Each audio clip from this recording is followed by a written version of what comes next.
రజాకార్ ఈ cinema March 15 రోజు హైదరాబాద్ కాకుండా దేశవ్యాప్తంగా వరల్డ్ వైడ్ కూడా రిలీజ్ కాబోతుంది. ఈ సినిమా డైరెక్షన్ యాటా సత్యనారాయణ గారు చేశారు. ప్రొడ్యూసర్ గూడూరు నారాయణ రెడ్డి గారు. ఒక చిన్న ఐడియాతో మొదలైన సినిమా ఇప్పుడు టైం తీసుకొని కొంచెం ఎక్కువ టైం అనేది తీసుకుంది, కొంచెం ఎక్కువ బడ్జెట్ కూడా తీసుకొని ఇప్పుడు దాన్ని ఒక ఎండింగ్ దాకా తీసుకొచ్చాం. డెఫినెట్గా ఇప్పుడు దాన్ని మార్చ్ 15 రోజు రిలీజ్ చేయబోతున్నాం. కానీ సినిమా వెనకన్న పని, అక్కడ జరిగిన కష్టాలు, దానికి కావాల్సిన క్రూ, దానికి ఉన్న స్పెషల్ ఎఫెక్ట్స్ అన్నీ చేసేది యాటా గారు రాశారు. స్క్రిప్ట్ కూడా ఆయనదే. యాటా గారు ready? All launch ready. So basically మీ ద్వారా డీటెయిల్గా ఇంటర్వ్యూ కూడా నేను చేశాను. కానీ అడగడానికి ఈ ఐడియా ఎక్కడి నుంచి వచ్చిందని ఒకసారి మా విఐపి గెస్ట్ ఇవాళ మనతోనున్నది Kamareddy MLA giant killer Kadapalli Venkataramanareddy గారు. నమస్కారం సార్. నమస్కారం. సమర్వీర్ స్టూడియోస్ రావడానికి యాటా గారు చేసిన పని మీద ఇప్పుడు, ఎందుకంటే ఇప్పుడున్న ప్రజెంట్ జనరేషన్ చెప్పొచ్చు, ఒక 50-60 ఏజ్ గ్రూప్లో ఉన్న వాళ్ళకి ఏం జరిగింది అప్పుడు అనేది ఒక అవగాహన ఉంటుంది. కానీ దానికన్నా కింద ఒక 15 సంవత్సరాలు 20 సంవత్సరాలు 25 సంవత్సరాల దగ్గర ఉన్న అమ్మాయిలు అబ్బాయిలు వాళ్ళకి తెలంగాణకి ఎప్పుడు, అంటే హైదరాబాద్ స్టేట్కి ఎప్పుడు ఇండిపెండెన్స్ వచ్చిందంటే వాళ్ళకి అది కూడా తెలియదు. 15th ఆగస్ట్ అంటారు వాళ్ళు. కానీ మళ్ళీ చెప్పాల్సి వస్తుంది, కాదు బాబు అది 17 సెప్టెంబరు, మన వాళ్ళు సెలబ్రేట్ చేయలేదు ఎవరు, దీనికన్నా ముందున్న బీఆర్ఎస్ గవర్నమెంట్ కానీ వీళ్ళు. సో దానికోసం ఎవరికి తెలియకుండా పోయింది. కానీ ఇప్పుడు సినిమా తీసినప్పుడు మీలాంటి వాళ్ళు, స్పెషలీ నేషనలిస్ట్ వాళ్ళు, బీజేపీ వైపు నుంచి ఈ సినిమాని ఎట్లా చూస్తారు సార్?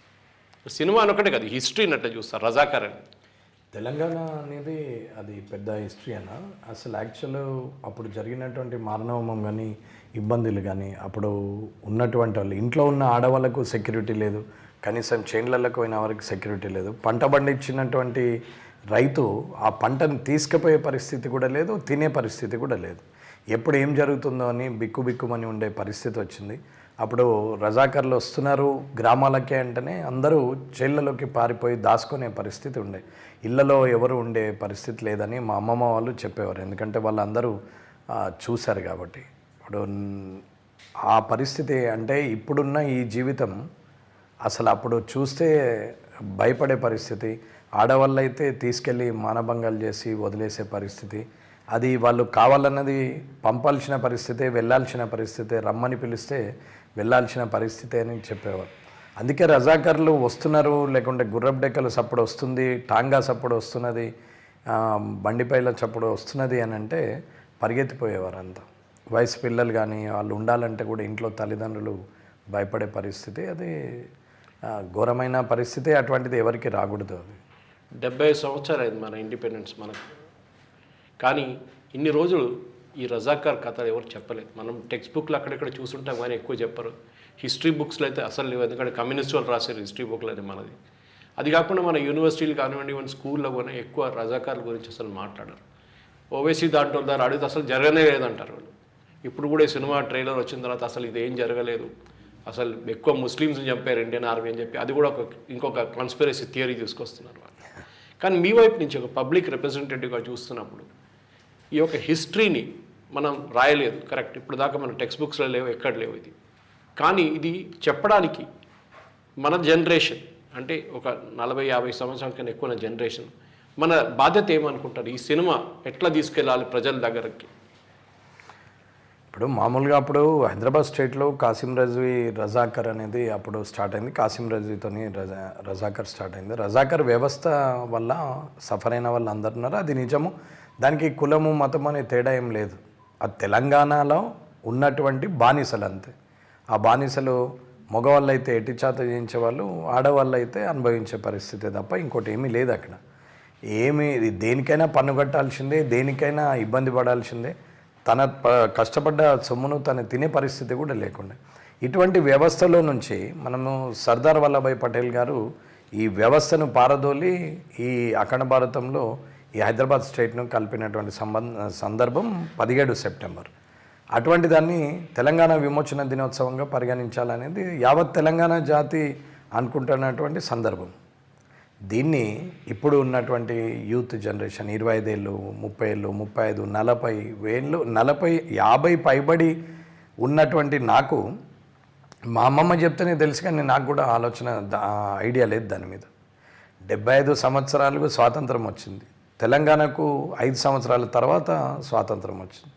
ఇవాళ మనకు 70 సంవత్సరాల వయసున్న వ్యక్తులు కూడా దాని గురించి అవగాహన ఉన్న వాళ్ళు 50 వరకు ఒక స్ఫురణ ఉన్న వాళ్ళే ఉన్నారు, కానీ 50 లోపల ఉన్న వరకు ఎవరికి తెలియదు. ఈవెన్ 50 ఉన్న నా ఏజ్ గ్రూప్ వాళ్ళకి కూడా సరిగ్గా తెలియదు. కానీ దాన్ని అనుభవించినటువంటి వయసు 80, 90, 100 ఉన్న వాళ్ళు, ఎగ్జాక్ట్లీ ఆ రజాకర్ వ్యవస్థలో నాశనమైన వాళ్ళు, ఇబ్బందులు పడ్డ వాళ్ళు ఉన్నారు. ఇవాళ అందరం హ్యాపీగా ఫ్రీడమ్ ఫైటర్స్ సంపాదించిన ఈ జీవితాన్ని అనుభవిస్తున్నాం.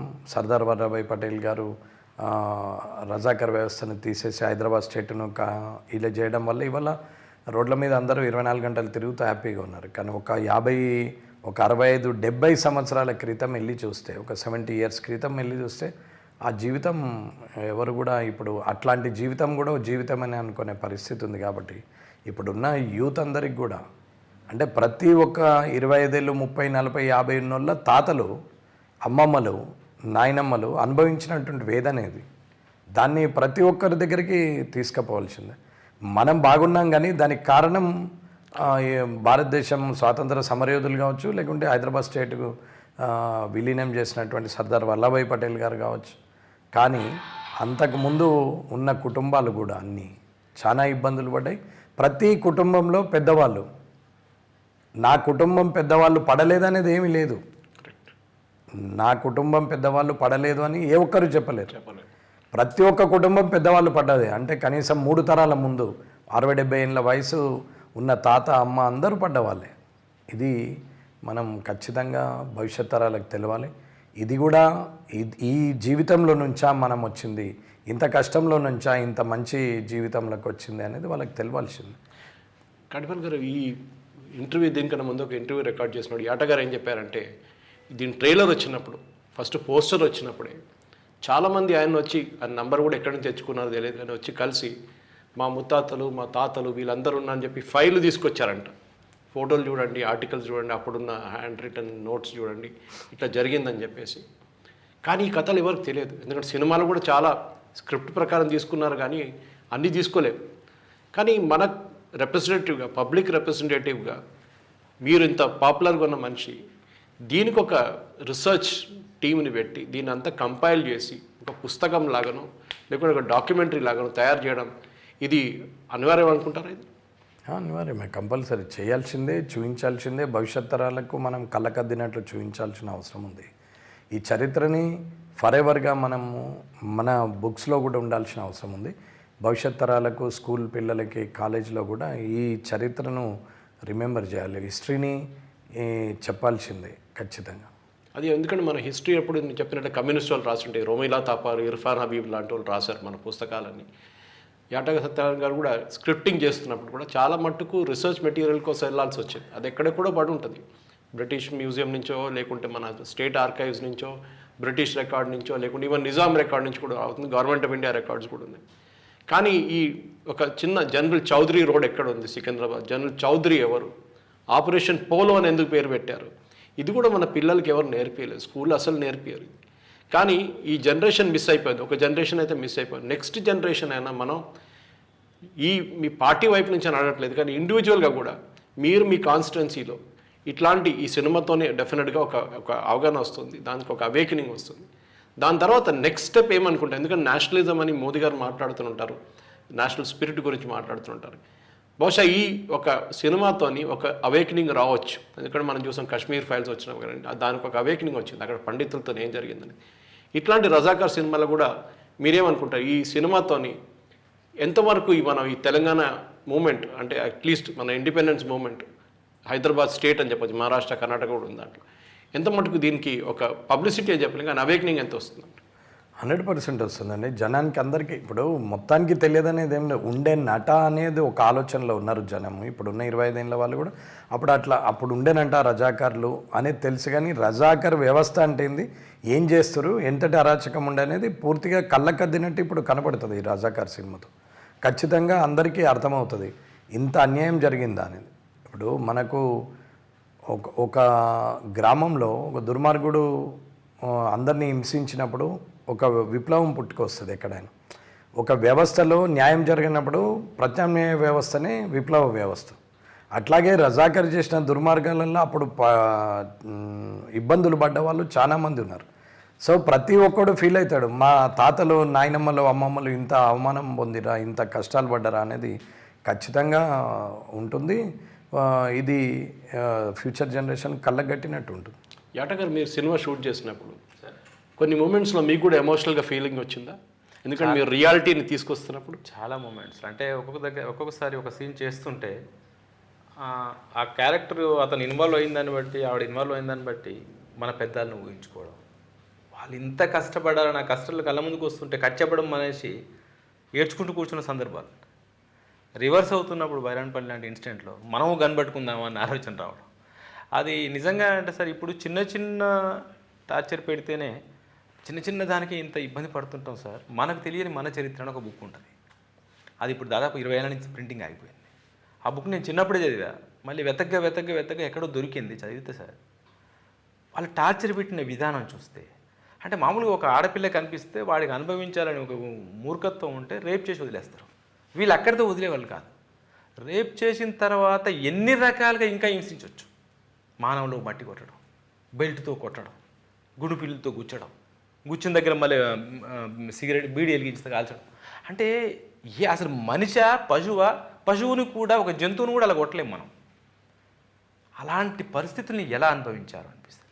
ఇంత అనుభవించిన తర్వాత అదే ప్రజల నుంచి పోరాటం పుట్టిన తర్వాత, ఒక స్వాతంత్ర్యం వచ్చిన తర్వాత ఇప్పుడున్న కొంతమంది వ్యక్తులు అది ఉండే, అది గతం అని వాళ్ళ రాజకీయ స్వలాభం కోసం చెప్తూ ఉన్నప్పుడు చాలా బాధ అనిపిస్తుంది సార్. సెప్టెంబర్ 17 స్వాతంత్ర్యం వస్తే ఆ స్వాతంత్ర్యం వచ్చింది అని చెప్పుకోవడానికి 75 ఏళ్ళు పెట్టినా ఎవరికి గుర్తు లేదు, ఆ పేరు తెలియదు, ఇంకా తెలియకుండా చేస్తున్నారు, దానికి పేర్లు మార్చేస్తున్నారు. ఇప్పటిదాకా సార్ చెప్పారు విలీనమైన దినం అని. విలీనం అనే పదానికి అర్థం లేకుండా చేస్తున్నారు, ఇంకేదో పేరు మారుస్తారు, ఇంకొక పేరు మారుస్తారు. అందుకనే సార్ మీ ద్వారా ఇక్కడ సార్ లాంటి వాళ్ళని నేను తెలుసు. ఇప్పుడు సార్ లాంటి నాయకులు పుట్టడం అరుదు. ఆయన ఒక జడ్పీ చైర్మన్గా చేసి అక్కడి నుంచి ఒక ఎమ్మెల్యే అవ్వడానికి ఒక్క పైసా నేను డబ్బులు ఇవ్వను, మా సారా సుక్కపోయాను, మందు సుక్కపోయాను ఒక నినాదంతో ఎవరు సార్ ఒక్కరిని చూపించండి, ఆయన తప్ప. అంటే ఇలాంటి నాయకులు పుట్టి వీళ్ళ చేతిలోకి ఇలాంటి హిస్టరీ వస్తే తప్ప, ఈ సోకాళ్ళు కొంత రాజకీయం కోసమే పుట్టినట్టు, అధికారం కోసమే పుట్టినట్టు ఉండే వాళ్ళతో హిస్టరీ మొత్తం చచ్చిపోతుంది. అంత త్యాగాలు చేసిన వాళ్ళ త్యాగ ఫలితం లేకుండా పోతుంది. అది చూస్తున్నప్పుడు బాధ అనిపిస్తుంది. నిజంగా చేస్తుంటే షూటింగ్ చేయడానికి ముందు నేను రీసెర్చ్ కోసం గ్రామాలంటే వెళ్తే, అమ్మ మీకు ఏమైనా కావాలంటే ఎందుకయ్యా మాకు అంటే ఎవరు కూడా అధికారం కోసం పోరాడలేదు సార్. ఇక్కడ కరెక్ట్, బ్రతుకుదీరు కోసం పోరాడిండ్రు, యువ కోసం పోరాడిండ్రు, ముక్తి కోసం పోరాడిండ్రు. వాళ్ళు కొందరు ఇక 2-3 నేను బాగా అబ్జర్వ్ చేశాను సార్. వాళ్ళని అడిగితే ఏం లేదయ్యా, పిల్లల్ని కంటే ఈ పోరాటం చెయ్యలేమేమో అని పిల్లల్ని కూడా కనలేదయ్యా మేము, ఇప్పుడు చూసుకుంటూలే కరువైనరు. ఎంత గౌరవం సార్. ఈ గవర్నమెంట్, ఈ ప్రభుత్వాలు ఏం చేస్తున్నాయి సార్? పేరు మార్చి ఏదో చేయడానికి ప్రయత్నిస్తున్నాయి. అవన్నీ గుర్తుకొస్తుంటే బాధ అనిపిస్తుంది. సార్ లాంటి నాయకులు, మీలాంటి జర్నలిస్టులు ఇలాంటి సినిమాను ముందుకు తీసుకెళ్తే, ముందు నిలబెడితే కనీసం వాళ్ళకు కనువిప్పు అవుద్దామని నేను కూడా ఒక డైరెక్టర్గా ఫీల్ అవుతున్నాను సార్. డెఫినెట్గా అది చేయాల్సిందే. ఎందుకంటే కాట్పల్లి లాంటి పాపులర్ లీడర్స్, మీరు చెప్పినట్టు ఒక ప్రిన్సిపల్ లీడర్స్ ఇట్లా తీసుకుంటే, ఇట్లాంటి సినిమాలు తీసుకొని 10 మంది దగ్గర మాట్లాడి, కామారెడ్డి లాంటి జిల్లాల్లో మొత్తం ప్రచారం చేసి మీరు సినిమాలు చూడండి, ఎంకరేజ్ చేయండి అందరినీ. ఎందుకంటే వర్డ్ ఆఫ్ మౌత్ పబ్లిసిటీ అంటాం సార్ మనం. ఎంత డబ్బులు ఖర్చు పెట్టి పెద్ద 100 కోట్లు 500 కోట్లు పెట్టి సినిమా చేసే ఉన్నారు మన దగ్గర. కానీ ఇది ఒక చిన్న సినిమా. గూడూరు నారాయణ రెడ్డి గారు పాపం కష్టపడి ఉన్న రిసోర్సెస్ అంతా పెట్టి ఆయన పర్సనల్ అసెట్స్ కూడా అమ్మేసుకొని చేసిన సినిమా ఇది. అట్లాంటి పరిస్థితుల్లో మీరు అనుకుంటారు, ఇప్పుడు చెప్పినట్లు ఈ జరిగిన ఇన్సిడెంట్ చూస్తే ఎమోషనల్గా ఫీల్ అవుతారు. బహుశా నేను మాట్లాడుతున్న దీనికన్నా ముందు కూడా చెప్పాను, వెబ్ సిరీస్ చేయవచ్చు బహుశా. ఎందుకంటే అన్ని ఇన్సిడెంట్స్ ఉన్నాయంట మన దగ్గర. ఒక బైరాంపల్లి కానీ ఒక పరకాలలో జనేల్ వాళ్ళ బాగ్ గురించి మాట్లాడతాం, కానీ దాని గురించి అసలు ఎవరికి తెలియదు నేషనల్ లెవెల్లో. ఇది ఇప్పుడు హిందీ ఉందని బహుశా అది ఒక నేషనల్ లెవెల్ కూడా వెళ్ళొచ్చు. మీరేమనుకుంటారు యాజ్ ఒక పొలిటీషియన్గా కాకుండా ఒక హ్యూమన్ బీయింగ్గా దీన్ని ఎట్లా చూస్తారు సార్? ఇప్పుడు ఈ రజాకర్ వ్యవస్థని నేషనల్ వైడ్ ఐడియా ఉంది, కానీ మర్చిపోయే పరిస్థితికి అయితే వచ్చింది. దాన్ని తిరిగి జ్ఞాపకం చేయాలి, భవిష్యత్ తరాలకి మనం మార్గదర్శకంగా ఉండాలి. మన పాత తరాలు ఎంత వేదన అనుభవించారు, ఇటువంటి వ్యవస్థ తిరిగి రాకూడదు. అది రాజకీయ రూపంగా కానీ, లేకుంటే అధికార రూపకంగా కానీ, లేకపోతే మానవ మృగంగా రూపకంగా కానీ మళ్ళీ తిరిగి రాకూడదు. వస్తే మాత్రం ఊరుకోకూడదనే ఒక విజన్తో ఫ్యూచర్ జనరేషన్ ఉండాలి. ఇప్పుడు వాళ్ళు చేసిన అరాచకం అంత ఇంత కాదు, హింస నరకం మృగాలలాగానే చేశారు. చాలా మటుకు కొన్ని స్టోరీలలో ఉన్నాయి.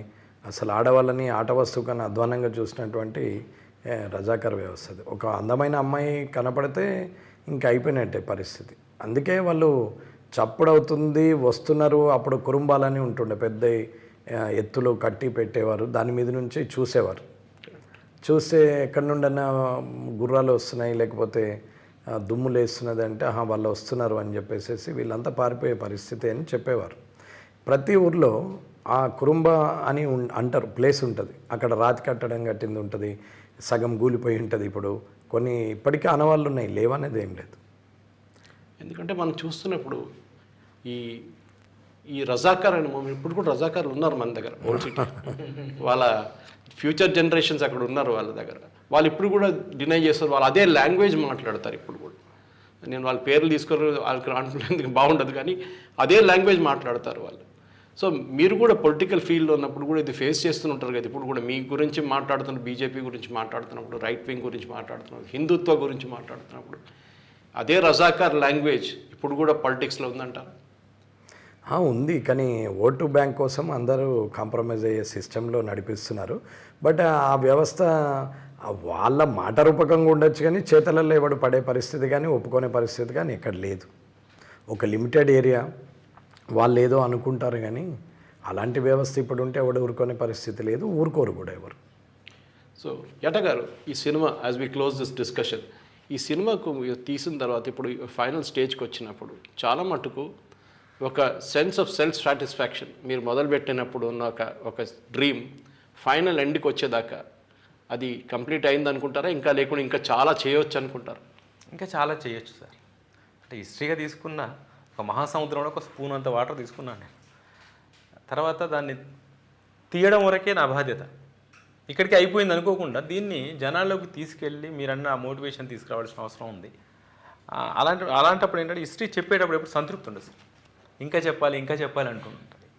అలానే ఈ సినిమా పబ్లిక్లోకి వెళ్ళి దీనివల్ల కొంతనన్న అవేర్నెస్ వస్తే అసలు నెక్స్ట్ సినిమా, ఇప్పుడు ఉదాహరణకి తెలంగాణ ఏర్పడ్డ తర్వాత తెలంగాణ నుంచి కొంచెం సినిమాలు పుట్టడం ఎక్కువైపోయింది. కానీ ఏమైపోయిందంటే అది చిన్న చిన్న సినిమాలకే పరిమితం అయిపోయింది. తెలంగాణకి చాలా పెద్ద సాహిత్య చరిత్ర ఉంది, పోరాట చరిత్ర ఉంది, ఇక్కడ ఉన్న నేపథ్యం వేరు ఉంటుంది. అలాంటి పెద్ద పెద్ద సినిమాలు ఉన్నాయి. అట్లనే అందులో భాగంగా ఇక్కడ ఉన్న పోరాట యోధులు చాలామంది ఉన్నారు. ఆ పోరాట జీవితాలన్నీ పాఠ్యపుస్తకాల్లో రావడానికి ముందు దృశ్య రూపంలో రావాల్సిన అవసరం ఉంది. ఇలాంటివన్నీ ఎంత చేసినా సంతృప్తి ఉండదు సార్. ఈ సినిమా వరకు మాత్రం ఓకే, నేను చేద్దాం అనుకున్నది చేశాను, మీలాంటి పెద్దల చేతిలో పెట్టాను అనుకుంటున్నాను నేను, అంతే. కడపల్లి గారు, మీరు చాలా బిజీగా ఉంటారు, ఇంత లేట్గా వచ్చి కూడా మాతోని ఇంత సమయం పెంచుకున్నారు. కానీ వెళ్తూ మీ పాయింట్ ఆఫ్ వ్యూలో ఇంకా ఎక్కువ మాట్లాడుతున్నప్పుడు మనం చూస్తున్నప్పుడు తెలంగాణ అనే ఒక నినాదం మనం తెచ్చుకున్నది. నేను స్కూల్లో ఉన్నప్పుడు మాకు సంవత్సరం కూడా పోయింది. అప్పుడు 1969 గురించి మాట్లాడుతున్నాను. నేను ఉస్మానియా యూనివర్సిటీ చదువుతున్నాను, మోడల్ స్కూల్లో.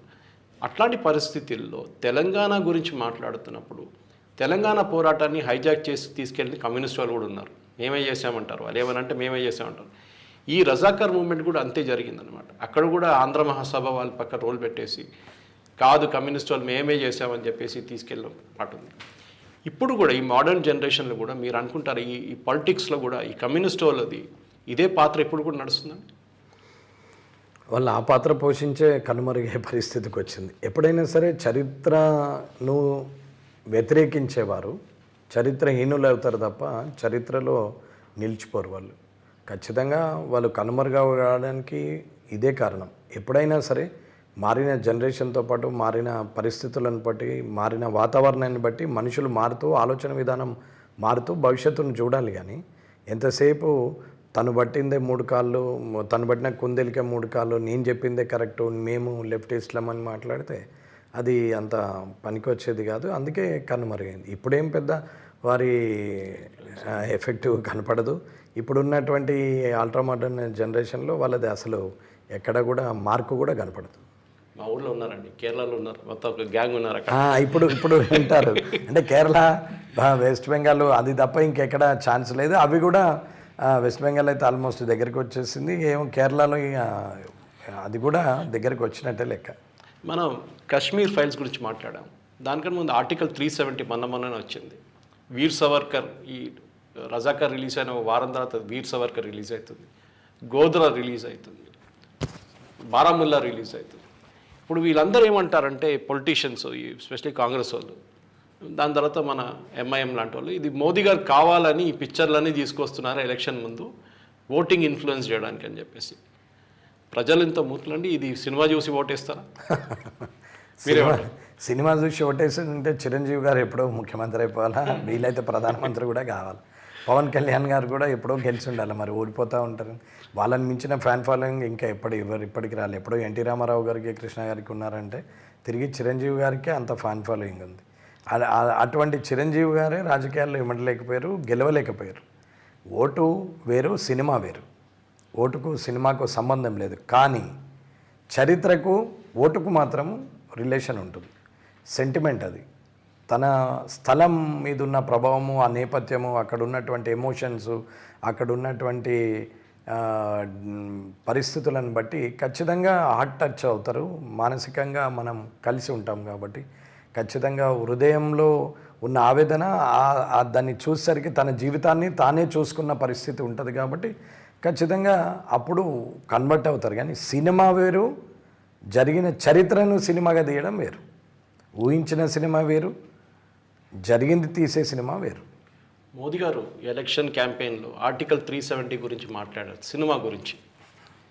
అది పెద్ద దుమాకు చెప్పింది. అది కంప్లీట్గా పొలిటికల్ ఎస్టాబ్లిష్మెంట్, మోదీ గారు సినిమా ప్రమోట్ చేస్తున్నారని చెప్పేసి. దాంట్లో తప్పేం లేదు. ఆర్టికల్ 370 గురించి చెప్పిండు ఆయన. అదే మొన్ననే అన్నాడు కదా, సంగారెడ్డిలో కూడా అన్నాడు, కే అనయి హాయ్ ఆర్టికల్ 370. అదే 370 కూడా బీజేపీ టార్గెట్ అదే కదా. సో 370 గురించి చెప్తున్నాను. నేను ఆ సినిమా చూసినప్పుడు నాకు కూడా చాలా మటుకు తెలుసు, కానీ ఇంత డీటెయిల్గా చెప్పినప్పుడు ఒక లెసన్ లాగా ఉండే, ఒక హిస్టరీ లెసన్ లాగా ఉండేది. కానీ మోదీ గారు మాట్లాడిన తర్వాత మీరు కూడా మీ బహిరంగ సభల్లో ఇప్పుడు నడుస్తుంది చాలా మటుకు ఎలక్షన్ దాంట్లో, ఈ రజాకార్ సినిమాని కాదు, రజాకార్ల గురించి కూడా చెప్పి ఇట్లా ఒక సినిమా వస్తుంది మీరు చూడాలని చెప్పి ఒక అవేర్నెస్ క్రియేట్ చేసే ప్రయత్నం చేస్తారండి. చేయొచ్చు, ఎందుకు చేయరాదు? ఇది మన చరిత్ర. మన చరిత్రను మనం చెప్పుకోవడానికి ఇబ్బంది పడేది ఎక్కడో జరిగిన. ఇప్పుడు దేశం మనది కాబట్టి మనం ఆర్టికల్ 370 మనదే అంటాం, బారాముల్లా మనదే అని అంటాం, కాశ్మీర్ ఫైల్స్ మనదే అని అంటాం. అక్కడ పండిట్స్ బాధపడ్డారు, ఇక్కడ తెలంగాణ ఆడవాళ్ళు మగవాళ్ళు బాధపడ్డారు. సో సినిమా అనేది ఒక ఇండస్ట్రీగా చూసుకున్న వాళ్ళకి ఇదొక చిన్న లెసన్ అన్నమాట, ఒక పెద్ద లెసన్ యాక్చువల్లీ. యాట గారు విల్ అగ్రీ టు ఇట్. ఒక చిన్న బడ్జెట్ నుంచి స్టార్ట్ చేసి కొంచెం బడ్జెట్ ఎక్కువ ఒక స్టేజ్కి వచ్చేదాకా సినిమా బయటకు వస్తుందో లేదని డౌట్ కూడా ఉంది, కానీ ఇప్పుడు బయటకు వస్తుంది సినిమా. ఇట్లాంటి వాళ్ళని ఒక ప్రభుత్వం ఆడుకోవాలంటే వాళ్ళు అట్లీస్ట్ ఒక ట్యాక్స్ ఫ్రీ ఎగ్జంప్షన్ అని ఇవ్వాలి కదండి. మేమే అనుకుంటారు ఇవాళ డిమాండ్ వస్తుంది, జనం నుంచి ఒక డిమాండ్ వచ్చినప్పుడు ఇటువంటి చేయాల్సిన పరిస్థితి కూడా వస్తుంది. ఇవాళ కూడా మహారాష్ట్ర గవర్నమెంట్ బహుశా చేయవచ్చు, మన గవర్నమెంట్ చేస్తారో తెలియదు, కానీ అక్కడ మహారాష్ట్ర వైపు ఔరంగాబాద్ దాకా హైదరాబాద్ స్టేట్ ఉండే. అప్పుడు అది కాకుండా హైదరాబాద్ కర్ణాటక వైపు మన బీదర్, గుల్బర్గా కానీ రాయచూర్ అవన్నీ కూడా మన హైదరాబాద్. సో అట్లాంటి ఒక జాగ్రఫికల్ ఏరియా. ఎందుకంటే చాలామంది మర్చిపోతున్నారు సర్దార్ పటేల్ రోల్. ఈ సినిమాలో కూడా చాలా మంచి ఒక సీన్ ఉంది, నడుచుకుంటూ వస్తా అక్కడ మీరు ట్రైలర్ చూస్తే తెలుస్తుంది అఖండ భారత్ గురించి. ఒక బంగ్లాదేశ్ వచ్చి మన దేశం నడుమిట్లో కూర్చుంది, ఆలోచించండి. ఒక పాకిస్తాన్ మన దేశం నడుమిట్లో కూర్చుంటే ఆ రోజు పటేల్ గారు ఆ డిసిషన్ తీసుకోకపోతే బహుశా పాకిస్తాన్గానే ఉండిపోతుండేది. సో అట్లాంటి ఒక డిసిషన్ తీసుకున్న నేతలు మీలాంటి వాళ్ళు నెక్స్ట్ జనరేషన్ దాంట్లో పటేల్ గారితో కంపేర్ చేయలేం, కానీ పటేల్ గారి రోల్ కూడా మనం చూస్తుంటే కాంగ్రెస్ వాళ్ళు చాలా మటుకు దాన్ని డైల్యూట్ చేయడానికి ట్రై చేశారు. మీరేమనుకుంటారు సార్? పటేల్ గారు is a role model of politics. అంటే నేషన్ ఫస్ట్ అనేది పటేల్ గారిని చూసి నేర్చుకోవచ్చు. ఆయన నేచర్ అటువంటిది. ఒక టైంలో హైదరాబాద్ రజాకర్ వ్యవస్థను వదలలేము, మేము అంతర్భాగం కాదు, మేము సపరేట్ దేశం అని చెప్పి మాట్లాడే పరిస్థితిలో ఆయన వచ్చి 24 గంటలు ఇక్కడే నిలబడి మొత్తానికి సరెండర్ చేయించేసి క్లోజ్ చేసిపోయాడు. ఆయన విజన్ కానీ ఐడియా కానీ క్లియర్. అది ఇక్కడ జరుగుతున్న అన్యాయాన్ని వ్యతిరేకించాలనుకుంటూ వ్యతిరేకించండి. Is the role model of politics. ఆయనని స్ఫురణకు తీసుకొని ఇన్స్పైర్ అయ్యి మనము పని చేయాల్సిందే, ఆయనను ఆదర్శంగా తీసుకోవాల్సిందే. పటేల్ గారు రోల్ చెప్పారు ఇప్పుడు మీరు. డెఫినెట్గా పటేల్ గారి రోల్తోని చాలామంది దాంతో ఆయనతో ఉన్నారు కూడా అదే టైంలో. కేఎం మున్షి గారు ఉన్నారు, భారతీయ విద్యాభవన్ ఫౌండర్ ఆయన. అట్లాంటి లెజెండ్స్ గురించి కూడా మనం ఎప్పుడు వినలేదు ఎక్కువ, చాలా మటుకు తక్కువ. పటేల్ గారి రోల్ కూడా చాలా తక్కువ. అది కాకుండా మన జనరల్ జయేంద్ర చౌదరి ఆయన చాలా లెజెండరీ ఫిగర్. తర్వాత ఆయన ఇండియన్ ఆర్మీ చీఫ్ కూడా ఆయన. కానీ మీరు మీ ఊర్లలో ఒక చిన్న రోల్ మోడల్గా, చిన్నగా చాలా పెద్ద రోల్ అది యాక్చువల్లీ, మీ సపోర్టర్స్ కూడా దాని గురించి మాట్లాడుతూ మీ ఎలక్షన్ జరిగే ముందే నాకు చెప్పారు చాలామంది, మీ ఊర్లలో గుడి కట్టిపిస్తారని. దానికి లాజిక్ ఏమైనా ఉందా సార్ దానికి? ఏమీ లేదన్నా, ఇట్లా రోడ్డు మీద వెళ్తూ ఉంటే అన్ని గుళ్ళు ఆగిపోయి అక్కడక్కడ సగం సగం ఉంటాయి. అందరం హిందుత్వం అని చెప్తాం, హిందువులం అని చెప్తాం. గుళ్ళు పూజకు నోచుకోకుండా మధ్యంతరం ఆగిపోయి డిఫాల్ట్లో ఉన్నటువంటి, లేకుంటే నిర్మాణం కాలేనటువంటి ఆగిపోయినవి ఉంటాయి. ఇవి అసలు ఎందుకు ఆగిపోయింది, ఏమైంది అని చెప్పి చూసి కంప్లీట్ చేద్దామని చూసాం. అట్లా మొత్తం గుళ్ళు కట్టించింది ఏం లేదు, కానీ డిఫాల్ట్లోని రినోవేట్ చేసాం. హాఫ్ ఆఫ్ ద కన్స్ట్రక్షన్ అన్ని ఫుల్ కంప్లీషన్ చేసాం. ఎక్కడ ఏ స్టేజ్లో అయితే ఆగిందో అది మొత్తం మీద విగ్రహ ప్రతిష్టాపన జరిగి ధూపదీప నైవేద్యము ఆ భగవంతునికి అందేటట్టు చేసాం. అట్లా గుళ్ళు అన్నీ ఎక్కడెక్కడ ఉన్నాయో కాన్స్టిట్యున్సీలో మొత్తం గుళ్ళు కంప్లీట్ చేసాం. అట్లా అది భగవంతుని సేవ కోసం చేసింది తప్ప ఇంకా వేరే అది. ఈవెన్ నేను ఎలక్షన్లో కూడా డైరెక్ట్ చెప్పాము, ఆ సమాజ సేవకి ఓటుకి సంబంధం లేదు, మీరు ఓటు వేసినా వేయకుండా గుళ్ళు నేను కట్టిస్తూనే ఉంటా, దానికి సంబంధమే లేదు. ఇవాళ కాకుండా రేపైనా ఓడిపోయినా కానీ ఓటుకి సేవకు సంబంధం లేదు. ఇప్పుడు ఓటేయమని కూడా నేను అడగట్లేదు. నేను నిజాయితీగా ఉంటే మీరు ఓటేయండి, నేను మద్యం ఇవ్వను, డబ్బు ఇవ్వను. నేను రేపు పొద్దున మీ ఇంటికి వచ్చి పని చేసి పెట్టేవాడిని, మీరు నా ఇంటికి రావాల్సిన అవసరం లేదు. మీకు నమ్మకం ఉంటే ఓటేయండి, ఆలోచించండి, ఆ ఓటు పువ్వు గుర్తుకోయండి అని చెప్పాము తప్ప నన్ను ఆశీర్వదించండి, నన్ను ఎమ్మెల్యే అండి, నన్ను తీసుకెళ్ళండి, నన్ను ఎన్నో గెలిపియండి అట్లా అడగలేదు నేను. అసలే ఎన్ని వీడియోలు చూసినా, 140 సభలు చేసినాం, 140 సభల్లో సేమ్ డైలాగ్ ఉంటుంది కానీ ఇంకొక వేరే డిఫరెంట్ డైలాగ్ అనేది ఉండదు. ఒక కాన్ఫిడెన్స్, ఒక చేంజ్ ఆఫ్ పాలిటిక్స్. అంటే డబ్బు మద్యము లేని రాజకీయం రావాలా, రాజకీయంలో చదువుకున్నవాడు, తెలివిపడు లేనివాడు సేవ చేయాలనే ఆలోచన ఉన్నవాడే రావాలా తప్ప ఖద్దర్ అంటే క్యాలిక్యులేషన్ అని, పొలిటికల్ అంటే ఎర్నింగ్ అని, ఈ క్యాలిక్యులేషన్స్ మీద రావద్దు అనేది నా ఉద్దేశం. సో నేను ఒకరి మీద ప్రయోగం చేయలేను కాబట్టి నా మీద నేను ప్రయోగం చేసుకుంటే 20 ఏళ్ళ తర్వాత ఒక సక్సెస్ రేట్ వచ్చింది. గెలిచిన తర్వాత కూడా ఇప్పటికీ నేను ఇంకొక 50 కాన్స్టిట్యున్సీలన్నా మినిమం టార్గెట్ చేయాలా, అందులో 25 కాన్స్టిట్యున్సీలు నాలాగే గెలవాలనేది నేను మోటివేట్ చేస్తూ ఉన్నాం. సర్వీస్ అంటే జనంలో 5 సంవత్సరాలు ప్రతి కష్టంలో మనం అందుబాటులో ఉన్నప్పుడు సమయానికి వచ్చి నువ్వు ఎంత డబ్బు ఇచ్చినా ఓటు మాత్రం కష్టంలో ఆదుకున్నోడికే ఓటు పడుతుంది. ఇది లాజిక్ పాయింట్. అంటే డబ్బు లేకుండా రాజకీయం చేయొచ్చు, ఇది చెప్పాలనుకుని చెప్పిన. చాలా మీరు మీ రోల్ మోడల్ మోదీ గారు లాగానే మీ క్లారిటీ చాలా క్లియర్ ఉంది మీకు దాన్ని బట్టి. యాట గారు, లాస్ట్ కామెంట్స్. ఈ సినిమా తర్వాత దీనికి అవార్డులు వస్తుందో, దీనికి సక్సెస్ఫుల్ అవుతుందో ఫైనాన్షియల్గా కానీ మన ఎమ్మెల్యే గారు కడపలో ఉన్నట్లు వాళ్ళు ప్రమోట్ చేసిన తర్వాత వాళ్ళ ఏరియాలో కూడా ఒక చాలా మటుకు స్క్రీన్స్ నడుస్తే ఈ సినిమా తెలంగాణలో, మహారాష్ట్రలో, కర్ణాటక వైపు కాకుండా ఈవెన్ మీరు మలయాళంలో రిలీజ్ చేస్తున్నారు, తమిళ్లో రిలీజ్ చేస్తున్నారు, కన్నడలో రిలీజ్ చేస్తున్నారు, మరాఠీ, హిందీ అన్ని భాషలు చేసినప్పుడు దీనికి ఇన్ని భాషలు ఎందుకు చేశారని ఒక లాజిక్ ఉంటుందా, దానికి ఒక రీజనింగ్ ఉంటుంది సార్. అంతే అంటున్నా, ఈ చరిత్రకున్న గొప్పతనం సార్, సినిమా గొప్పతనం కాదు, ఈ చరిత్రకున్న గొప్పతనం. ప్రపంచ దేశాల్లో ఈ చరిత్రను తెలుసుకోవాల్సిన అవసరం ఉంది. ఏ ప్రపంచ దేశాల్లో ఎక్కడైనా అణచివేత ఉందో, అణచివేత ఉన్న దగ్గరనే ఎదురు తిరగడం ఉంటుంది, పోరాటం ఉంటుంది. అలాంటి పోరాటమే మనది. అంత పెద్ద స్వాతంత్ర్య పోరాటం, భారత స్వాతంత్రం కోసం ఎంత పోరాటం జరిగిందో అంతకంటే పెద్ద పోరాటం జరిగిన ప్లేస్ ఇది. కాబట్టి ఈ చరిత్ర ప్రపంచ దేశాలకు తెలియాల్సిన అవసరం ఉంది. కాబట్టి అందరికీ తెలియాలన్న ఉద్దేశంతోనే వీలైనన్ని భాషల్లో తీయడానికి సిద్ధమయ్యాం. ఇంతటితో ఆగట్లేము.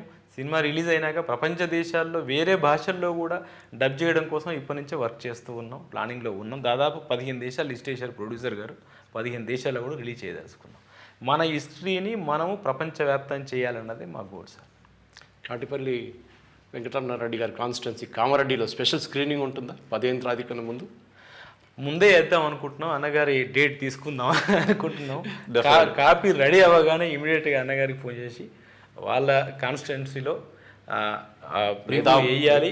అక్కడి ప్రజలందరినీ, మేధావుల్ని, రచయితల్ని, పోరాట యోధులకు సంబంధించిన కుటుంబాలు ఎవరైనా ఉంటే వాళ్ళని, జర్నలిస్ట్ని అందరినీ పిలిచి చూపించాలనుకుంటున్నాం. ఆ రోజు మళ్ళీ ఒకసారి అన్నని కలుస్తాము. కాటిపల్లి వెంకటరమణారెడ్డి గారు, యాట సత్యనారాయణ గారు, నమస్కారం అండి. ఇది రజాకార్, ఒక సినిమా కాదు, మన చరిత్రం. ఈ కథ చెప్పడానికి తెలంగాణ ప్రజలు రెడీగా ఉన్నారు. ఇంకా మార్చ్ 15 మన ఈ సినిమా స్క్రీన్స్లో ఉంటుంది. మీరు అందరు చూసి మీ అభిప్రాయాలు తెలియజేయాల్సిందిగా కోరుతున్నాను. నమస్తే, జై హింద్.